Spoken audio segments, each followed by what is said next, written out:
Hey y'all, Paul Stone here. I wanted to share something, just a little one-off piece for offering anything that might be helpful in the wake of the assassination of Charlie Kirk. You know, Charlie Kirk to me was extremely impressive.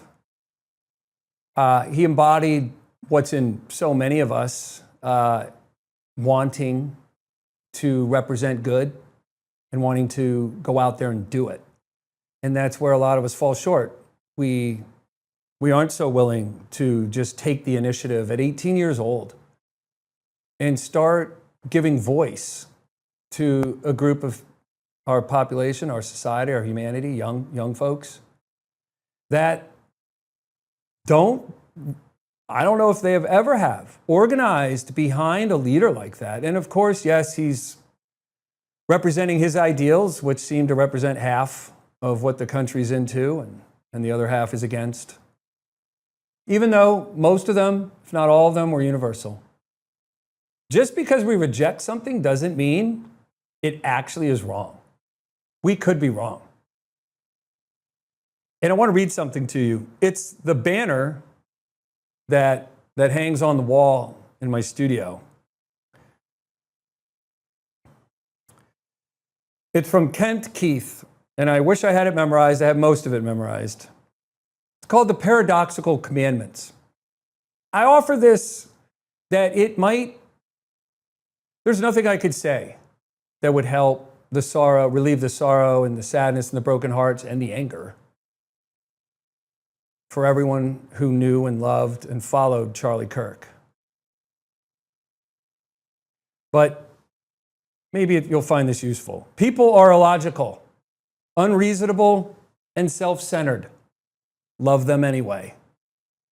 If you do good, people will accuse you of selfish, ulterior motives. Do good anyway. If you are successful, you will win false friends and true enemies. Succeed anyway. The good you do today will be forgotten tomorrow. Do good anyway. Honesty and frankness may make you vulnerable. Be honest and frank anyway. The biggest men and women with the biggest ideas can be shot down by the smallest men and women with the smallest minds. Think big anyway. You can look up the rest for yourself, read it for yourself. But this code, which there aren't many, I haven't really read anything like this before, which is why it hangs on my wall as an inspiration to me. I know that what Charlie represented was key to giving people hope for how a future could end up becoming reality someday.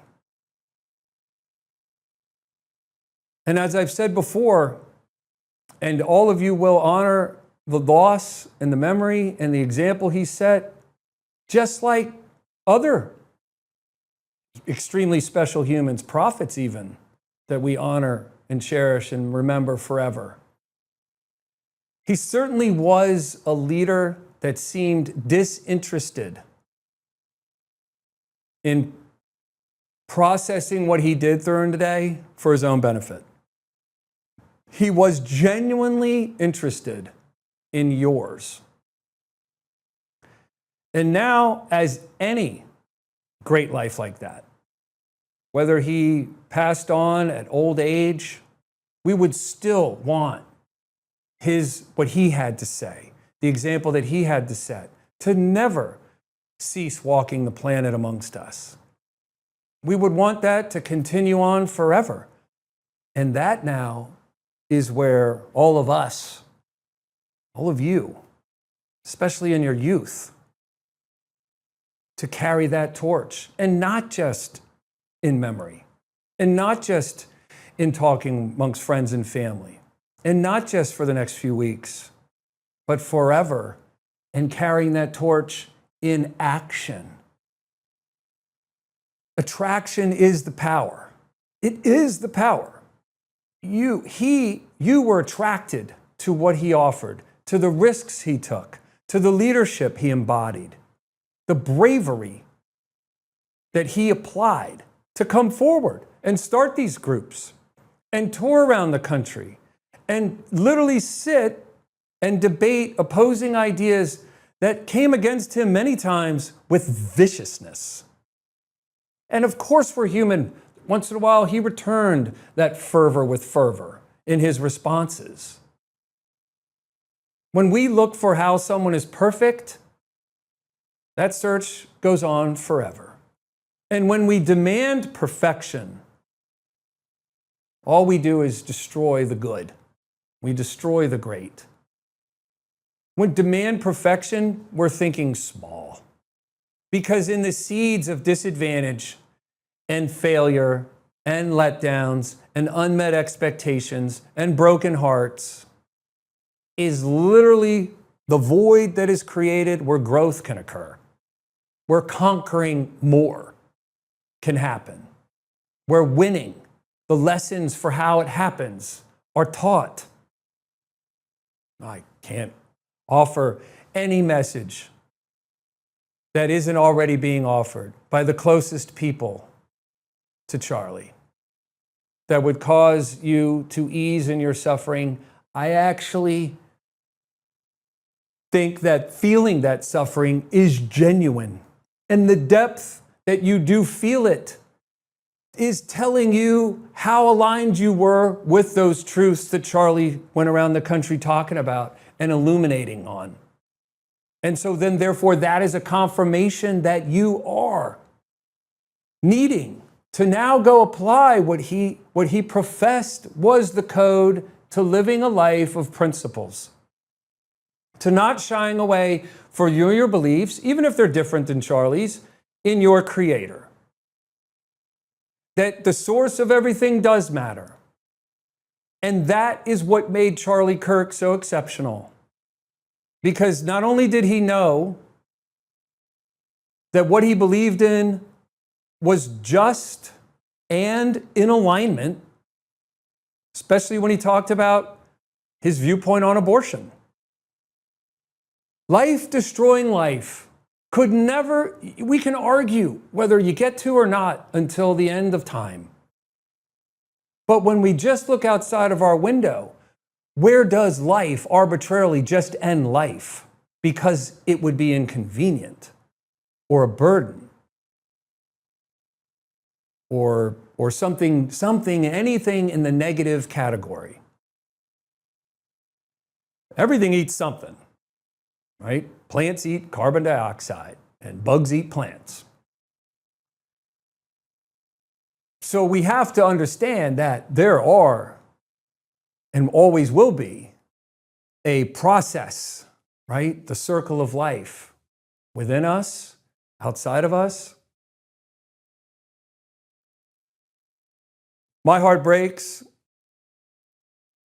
because once again, society has proven, humanity has proven its intolerance to things that are different than what it thinks, needs, wants, or believes. It's happening in the Middle East. It's happening in our country. It happens in every country. It happens, you slice and dice life however you want to, and you will find opposing forces. The sun does set equally on the do-gooder and those of dirty deeds. There is an impartiality by the world around us that we are ignorant to, that thinks and lives spherically, that pays attention and has awareness and consideration for all things and doesn't really ever make some decisions about what box that's supposed to go into. It just embraces the conflict. Those who are angry and bitter and want to attack, absolutely understandable. And what would it accomplish? Would it change any minds? It would be incredible for those who could come forward, write a testimony somehow, at least let their friends and family know. The few minds that Charlie Kirk changed because he probably did change some minds. But mostly, didn't he just speak to that and we received what was already in alignment with us, what we already felt was true? When we look and endeavor at changing people's minds because of what we say or because of how we speak, that's usually futile. What changes minds is the power of attraction. That how you're living your life is just so much better than how others are living theirs. They will see that by example, just as a kid is learning 90% of what it learns off watching the world around it, watching its parents, and 10% from what it's told or the instruction that it's given. When you look, and this is a harsh one, but how did I pick my religion? I didn't. I actually did later on in life when I checked out other religions. And I looked at the Quran, and I looked at the Old Testament, and I looked at the Torah. And I've looked at Buddhism. And I think that my religion includes some of the best parts of all of those. And we can certainly get into another episode, but what I wanted to just point out is, what are we actually choosing? Because so many folks are just born into the religion that they have. So where is the exploring? Where is the questioning? That is this everything?